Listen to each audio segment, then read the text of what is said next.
opening day at the ballpark, and all right, the Rangers are not going to go 162-0. There were plenty of good moments, though, for the fans, and some of the best highlights actually came before the first pitch. Ladies and gentlemen, it's a C-47, T-6s, and T-34 aircraft from the Kavanaugh Flight Museum in Addison.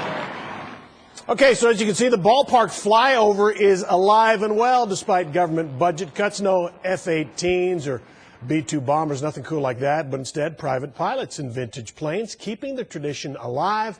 Fox 4's Richard Ray was in one of those planes during the flyover. Richard's back on the ground to talk about his experience and the pilots who made it happen. Richard. Steve, it really was an honor and such a blast to be on board one of those vintage aircraft as they made the formation and did the flyover as the private sector picks up where budget cuts in Washington have forced the military to leave off. They'll probably take us off 040, come around. It began late morning with a briefing at the Kavanaugh Flight Museum.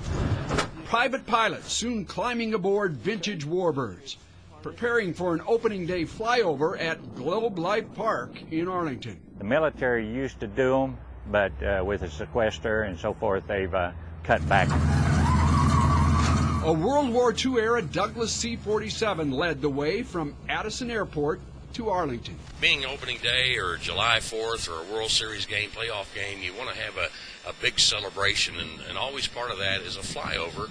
And due to some of the government regulations now, we're not able to do that. We're able to, through our sponsorship, found the Kavanaugh Museum, and they helped us out. The first call to Kavanaugh came before last season's opening day.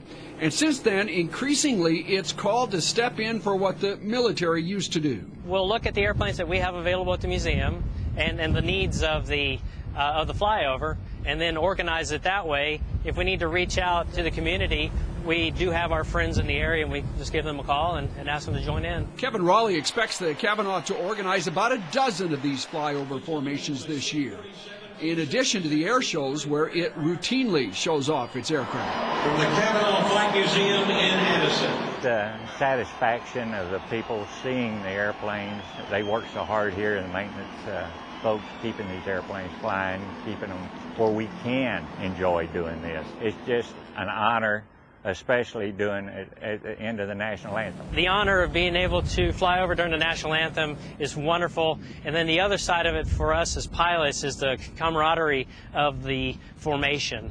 It takes a lot of teamwork, and when we pull it off and it all works great. Wow, it was awesome. It is just such a great satisfaction.